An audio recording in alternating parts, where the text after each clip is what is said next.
अस्सलामु अलैकुम वरहमतुल्लाहि वबरकातुहू। भाइयों, दोस्तों, बुज़ुर्गों और मैं बहनों, उम्मीद करता हूँ आप हज़रात खैर व आफ़ियत के साथ होंगे।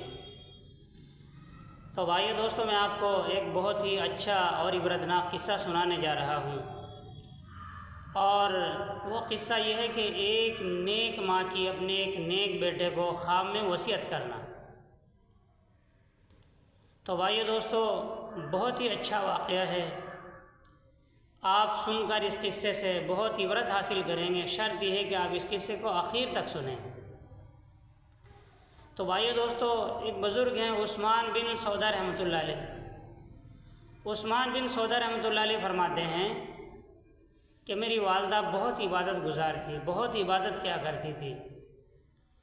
उनके कसरत से इबादत करने की वजह से लोग उनको राहिबा के नाम से पुकारा करते थे, उनको राहिबा कहा करते थे। तो उस्मान रहमतुल्लाह अलैह फरमाते हैं कि जब मेरी वालदा का इंतकाल हो गया तो मैं हर जुमे को उनकी कब्र पे जाकर और दीगर कब्रिस्तान वालों के लिए दुआए मग़फ़िरत किया करता था। तो एक रोज़ मेरी वालदा मेरे ख्वाब में आई।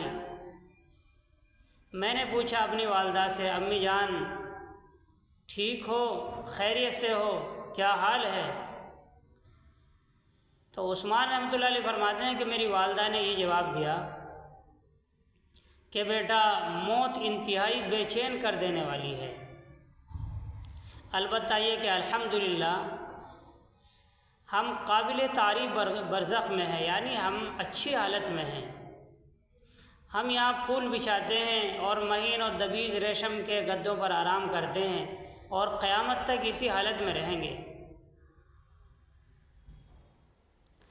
मैंने कहा कि अम्मी जान, मेरे लिए कोई काम तो नहीं है? कोई काम मेरे लिए हो, कोई खिदमत हो मेरे लिए तो आप बताएं। तो अम्मी जान ने कहा, हाँ बेटा, तुम्हारे लिए खिदमत है, तुम्हारे लिए काम है। और वो काम ये है कि तुम जो हर जुमे को मेरी कब्र पर आते हो और दुआए मग़फ़िरत करते हो, इसको कभी आना ना छोड़ना। जो तुम्हारा हर जुमे को आने का मामूल है, इस मामूल को कभी ना छोड़ना कि जब तुम मेरी कब्र पर आते हो तो मुझे खुशखबरी सुनाई जाती है कि राहिबा तुम्हारा बेटा आ गया है, राहिबा तुम्हारा बेटा आ गया है। तो मुझे इससे बड़ी खुशी होती है, और बल्कि मुझे ही नहीं बल्कि मेरे जो पड़ोसी हैं उनको भी बड़ी खुशी होती है। तो मेरे भाइयों, दोस्तों, ये ना समझें कि हम कब्रिस्तान में अपने मरूमीन की, अपने वालिदैन की क़ब्र पर जाते हैं, उन्हें पता नहीं चलता। ऐसा नहीं है, बल्कि उन्हें पता चलता है। जब किसी भी हम अपने मरहूमीन की कब्र पर जाकर सलाम करते हैं तो वो सलाम का जवाब देता है, वो पहचानता भी है। इसलिए भाइयों, दोस्तों, वो खुश नसीब औलाद हैं जो अपने माँ बाप की कब्र पर बराबर जाते हैं, उनका मामूल है। तो भाइयों, दोस्तों, इसीलिए उसूल बताया कि जब कब्र पे जाओ तो पैरों की तरफ खड़े हो।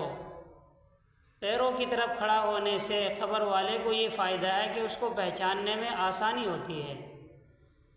ये बात किताबों से साबित है। तो इसलिए भाई, अल्लाह ताला मुझे आपको अमल की तौफीक अता फरमाए, अपने मरहूमीन के लिए बराबर इसाले सवाब करने वाला बनाए, उनकी क़ब्रों पे बराबर जाने वाला बनाए। अस्सलामु अलैकुम रहमतुल्लाहि व बरकातुहू।